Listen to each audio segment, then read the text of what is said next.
Hello everyone, welcome back to my channel. मी रुद्राणी पाटील. आजच्या या ओसीच्या व्हिडिओमध्ये तुमच्या सगळ्यांचं स्वागत करते. या व्हिडिओमध्ये आपल्याला घाऊक व्यापाऱ्यांकडून दिल्या जाणाऱ्या सेवा, कोणाकोणाला, उत्पादकाला आणि किरकोळ व्यापाऱ्यांना काय काय सेवा दिल्या जातात त्या सेवांबद्दल डिस्कस करायचं आहे. याच्या अगोदरच्या व्हिडिओमध्ये आपण घाऊक व्यापारी कोण असतो, त्याचा अर्थ काय आहे किंवा त्यांची घाऊक व्यापाऱ्याची व्याख्या काय आहे ते बघितलो आणि घाऊक व्यापाऱ्यांचे वैशिष्ट्य पाहिलं. ओके, आय होप तो व्हिडिओ तुम्हाला समजला असेल. तर घाऊक व्यापारी काही सेवा देत असतो. कोणाकोणाला देत असतो? एक तर उत्पादकांना आणि दुसरा आहे किरकोळ व्यापाऱ्यांना. आजच्या व्हिडिओमध्ये आपण उत्पादकांना दिल्या जाणाऱ्या सेवा बघू. घाऊक व्यापारी उत्पादकांना काही सेवा देतो. त्यातली पहिली सेवा आहे मोठ्या प्रमाणात खरेदी करणे. बघितलो, घाऊक व्यापारी कोण असतो? मोठ्या क्वांटिटी मध्ये उत्पादकांकडून वस्तूंची खरेदी करतो आणि लहान लहान प्रमाणामध्ये किरकोळ व्यापाऱ्यांना वस्तू विकत असतो. त्याला आपण घाऊक व्यापारी म्हणतो. या ठिकाणी मोठ्या प्रमाणात खरेदी म्हटलेलं आहे. मग घाऊक व्यापारी उत्पादकाकडून मोठ्या प्रमाणात वस्तूंची खरेदी करतो आणि किरकोळ व्यापाऱ्यांना मागणीप्रमाणे विक्री करतो. समजलं? खूप बेसिक पॉइंट आहे. का दिलं पॉइंट मला हेच समजलं नाही. खूप सोपं जे वैशिष्ट्यांमध्ये बघितलं तेच या ठिकाणी सगळं सांगितलेलं आहे. काय म्हटलेलं आहे? मोठ्या प्रमाणात खरेदी. फक्त एवढंच लक्षात ठेवा की उत्पादकांकडून मोठ्या प्रमाणामध्ये वस्तूंची खरेदी करतो आणि किरकोळ व्यापाऱ्यांना मागणीप्रमाणे किंवा लहान लहान क्वांटिटी मध्ये विकत असतो. दुसरा पॉइंट आहे साठवण. घाऊक व्यापाऱ्याकडे माल साठवणुकीची सोय असते. जर एखाद्या उत्पादकाकडे माल साठवण्यासाठी गोदाम नसेल तर डायरेक्टली माल तयार झाला की पैसे घेऊन माल देऊन टाकतात. मग गोडाऊनचं काम घाऊक व्यापारी बघत असतो. त्याच्याकडे गोडाऊनची सुविधा असते, गोदाम असते. त्यामुळे उत्पादनापासून ते वितरणापर्यंत लागणारा वेळ घाऊक व्यापारी भरून काढतो.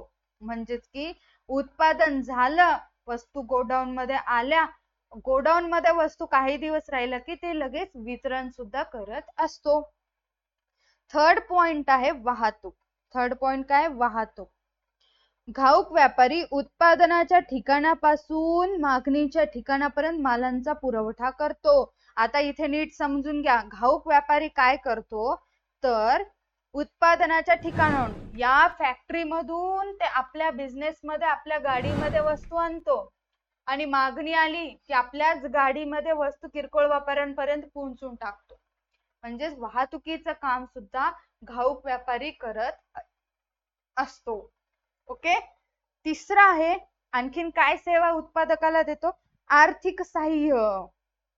पैसा सुद्धा पुरवत असतो. कसा? बघा, घाऊक व्यापारी उत्पादकांना उत्पादनासाठी आगाऊ रक्कम देत असतो. काय? आगाऊ रक्कम देतो, ज्यामुळे कमी वेळेत वस्तूंचे उत्पादन करणे उत्पादकांना शक्य होते. काय करतो? जर उत्पादकाकडे काही भांडवल कमी पडत असेल, पैसे कमी पडत असेल, घाऊक व्यापारी पैसे देतो आणि उत्पादन तयार झालं, माल तयार झाले की माल आणून घेतो. आर्थिक मदत करतो. जर गरज पडली तर पैसे सुद्धा देत असतो, पण पैसे दिला फुगड देत नाही. माल तयार झाल्यानंतर माल सुद्धा काढून घेतो. हे लक्षात ठेवा. एवढंच की आर्थिक मदत करण्याचं काम सुद्धा घाऊक व्यापारी करत असतो. नेक्स्ट वन आहे बाजारपेठेविषयी माहिती पुरविणे. घाऊक व्यापारी उत्पादकांस बाजारपेठेतील अद्ययावत माहिती पुरवतो. जसे की बाजाराची स्थिती काय आहे, तुझ्या वस्तूला म्हणजे उत्पादक ज्या वस्तूंचं उत्पादन घेतोय त्या वस्तूला डिमांड आहे का, त्या वस्तूबद्दल ग्राहकांचं मत काय आहे, वस्तूंची मागणी आहे का आपल्या वस्तूला, ग्राहकांची आवड काय आहे, ग्राहकांना आपली वस्तू आवडायली का, या सगळ्या ज्या काही इन्फॉर्मेशन आहे, माहिती आहे, ती माहिती उत्पादकाला देण्याचं काम घाऊक व्यापारी करत असतो. सगळे बेसिक माहिती देत असतो. आता एक गोष्ट तुमच्या लक्षात आली असेल, काय? हे सगळे पॉइंट्स आपण वैशिष्ट्यांमध्ये डिस्कस केलो. तेच पॉइंट्स खाली सविस्तर मध्ये दिलेले आहेत. खूप सोपं आहे. आपली पुस्तक खूप, काय म्हणू आता पुस्तकीला आपल्या. ओके. नेक्स्ट पॉइंट, धोका स्वीकारणे. घाऊक व्यापारी उत्पादकाला आगाऊ रक्कम देतो, आर्थिक मदत करतो म्हणजे आगाऊ रक्कम देतो, एक्स्ट्रा पैसे देतो आणि किरकोळ व्यापाऱ्याला उधारीची सवलत देतो. काय करतो बघा, या ठिकाणी उत्पादकाला गरज पडली तर एक्स्ट्रा पैसे सुद्धा देतो आणि किरकोळ व्यापाराला माल सप्लाय करतो, पण उधारीवर. तू आज माझा माल घे, पैसे मी नंतर येऊन घेतो, नंतर दिलं तरी जमते, उधारीवर देतो. सपोज या सिच्युएशन मध्ये आगाऊ रक्कम दिलं आणि माल जेवढे पैसे दिले होते त्यापेक्षा कमी माल दिलं, नुकसान झालं. किंवा आगाऊ रक्कम दिलो, माल आणून घेतलो, बट बाजारपेठेमध्ये जे माल याच्या जवळ आहे त्या मालाला मागणीच नाहीये, अशा वेळेस सुद्धा नुकसान होतो. आणखी हा काय करतो, तू माल आता ठेवून घे, पैसे मला नंतर दे तू म्हणतो. मग किरकोळ व्यापाराने माल विकून सुद्धा नंतर पैसे द्यायला नकार दिला तर रिस्क आहे, धोका आहे. घाऊक व्यापारी हे धोके उचलत असतो, रिस्क घेत असतो. या दरम्यान घाऊक व्यापारी धोका स्वीकारतो आणि वस्तूला ग्राहकांकडून मागणी येईपर्यंत वस्तूंचा साठा करून ठेवतो. त्यामुळे या दरम्यान त्याला धोका संभावतो. म्हणजे की वस्तूला जोपर्यंत डिमांड येत नाही, जसं की मी सांगितलं होतं मागच्या व्हिडिओमध्ये, उत्पादकाकडून एखादी वस्तू 10 रुपयाला घेत असेल, जोपर्यंत त्या वस्तूची प्राइस 12 रुपये होत नाही तोपर्यंत स्वतः जवळच ठेवून घेतो. ज्या वेळेस त्या वस्तूची किंमत वाढली, 12 रुपये झाली, लगेच फटाफट वस्तू मार्केटमध्ये सप्लाय करायला सुरुवात करत असतो. हा असतो घाऊक व्यापारी. ओके, नेक्स्ट वन आहे विपणन. घाऊक व्यापारी बाजारपेठेतील वेगवेगळी विपणन कार्य करतो. कोणती वस्तू गोदामात साठविणे, जाहिरात करणे, विक्री वाढीसाठी प्रयत्न करणे, कामे उत्पादकाच्या वतीने करणे, प्रमाणीकरण करतो, बांधणी करत असतो. जे काम उत्पादकाला जमत नाही ते काम सुद्धा घाऊक व्यापारी स्वतः गोदामामध्ये वस्तू आणून करत असतो. जसं पॅकेजिंगची सुविधा आपल्या उत्पादकाकडे नसेल, अशा वेळेस ती सुविधा माल स्वतः गोडाऊन मध्ये आणून पॅकेजिंग करून घेतो. समजायले, असे काही विपणनाचे कार्य सुद्धा घाऊक व्यापारी पार पाडत असतो, म्हणजेच उत्पादकाला सेवा देत असतो. फायदा उत्पादकाला काही होत नाही, पण त्यांचं काम हलकं करण्याचं काम करतो. आता वस्तू उत्पादकाची आहे, काही झालं तर नाव उत्पादकाचं खराब होते का घाऊक व्यापाराचं? उत्पादकाचं खराब होते, म्हणजेच नाव लौकिकता वाचवण्यासाठी मदत करत असतो. ओके, समजलं? अतिशय सोपे पॉइंट्स आहेत. परत एकदा सांगते, हे सगळे पॉइंट्स आपण वैशिष्ट्यांमध्ये सुद्धा डिस्कस केलं होतं. आता आपण किरकोळ व्यापाऱ्याला दिल्या जाणाऱ्या सेवा बघू. कोणाकडून? घाऊक व्यापाऱ्यांकडून. जसं उत्पादकाचं होतं सेम तसंच घाऊक किरकोळ व्यापाऱ्यांचं असणार आहे. बघा, या ठिकाणी वस्तूंचा साठा, म्हणजेच घाऊक व्यापारी मोठ्या प्रमाणात वस्तूंचा साठा करतो, उत्पादकांकडून खरेदी करतो आणि जमा करून ठेवतो. त्यामुळे किरकोळ व्यापाऱ्यांना वस्तू सहज उपलब्ध होतात. त्यामुळे उपभोक्त्यांच्या मागणीप्रमाणे वस्तूंचा पुरवठा करणे शक्य होतं. जसं या ठिकाणी बघा, उत्पादकाकडून मोठ्या प्रमाणामध्ये वस्तूंची खरेदी करतो आणि इथे दिसत असेल तुम्हाला, माल असं स्वतः जवळ ठेवून घेण्याचं काम करतो. हा माल या ठिकाणी स्वतः जमा करून ठेवल्यामुळे किरकोळ व्यापाऱ्यांना गरज पडत नाही त्यांच्या त्या दुकानामध्ये माल साठवून ठेवण्याची, किंवा त्यांना एक्स्ट्रा गोदामाची गरज पडत नाही. कारण ते काम कोण पार पाडतं? या ठिकाणी घाऊक व्यापारी करतो. मग किरकोळ व्यापाऱ्यांना गरज पडत नाही. ज्या वेळेस मागणी किरकोळ व्यापारी करतात त्यावेळेस वस्तूंचं सप्लाय किरकोळ व्यापाऱ्यांना घाऊक व्यापारी करून टाकतो. ओके, समजलं? सेकंड वन आहे नियमित पुरवठा. घाऊक व्यापारी किरकोळ व्यापाऱ्यांसाठी नियमितपणे व खात्रीशीर पुरवठा करतो, म्हणून किरकोळ व्यापारी वस्तूंचा साठा करण्यापासून मुक्त असतात. म्हणजेच की सगळा जो काही वस्तू असतात तो त्याच्या स्वतःच्या गोडाऊन मध्ये ठेवून घेतो, म्हणून किरकोळ व्यापाऱ्यांना माल साठवून ठेवण्याची गरज नाही. जेव्हा आवश्यकता पडली त्यावेळेस लगेच सप्लाय करण्याचं काम कोण करतो? घाऊक व्यापारी किरकोळ व्यापाऱ्यांना करत असतो. नियमित पुरवठा करतो. मागणी आली, हा, घाऊक व्यापारी होलसेलर आहेत, मला वस्तू पाहिजेत, आणून दे, लगेच नेऊन सप्लाय करून टाकतो आणि पैसे पण घेतो, विषय संपवतो. ठीक आहे, लगेच कॉल केला जर देत असेल तर किरकोळ व्यापाऱ्यांना साठा करून ठेवायची गरज नाही. नेक्स्ट वन आहे धोका स्वीकारणे. नेक्स्ट वन काय? धोका स्वीकारणे. बघा, घाऊक व्यापारी वस्तूंच्या किमतीत होणारे बदल आणि बाजारपेठेविषयक कार्य, वस्तूंच्या मोठ्या प्रमाणावरील साठा इत्यादी विषयी धोका स्वीकारतो. त्यामुळे किरकोळ व्यापारी हा धोक्यापासून मुक्त होतो. जसं उत्पादकांकडून ज्या काही वस्तूंची खरेदी करतो ते उत्पादक सुद्धा टेन्शन फ्री राहतात. घाऊक व्यापाऱ्यांकडे सगळा ओझं येतं, टेन्शन येतं, रिस्क राहतं. किरकोळ व्यापाऱ्यांचं सुद्धा सेम असतं. त्यांना सुद्धा काहीच टेन्शन घ्यायची गरज राहत नाही. जे काही असतं तो घाऊक व्यापारी हँडल करत असतो. काय काय करतो बरं? किमतीत होणारे बदल.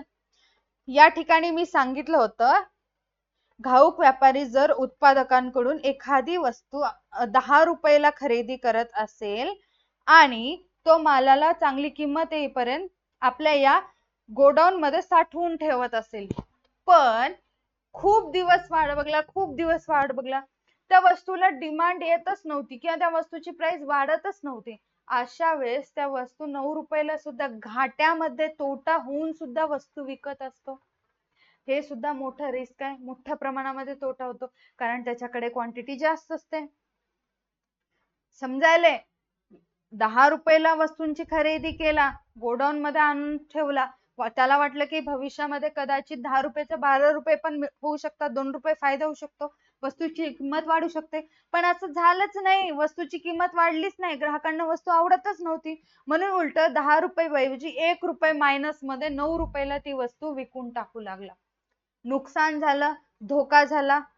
पुढे आणखीन काय? बाजारपेठेविषयक कार्य किंवा वस्तूंच्या मोठ्या प्रमाणावरील साठा. सेमच, सगळ्यांचं मीनिंग सेमच होतं. अशा पद्धतीचा धोका सुद्धा स्वीकारतो. आता हा धोका स्वीकारतो म्हणून यांना टेन्शन नाही आणि किरकोळ व्यापाऱ्यांना टेन्शन नाही. सगळं जे काही रिस्क असतं ते घाऊक व्यापारी घेत असतं.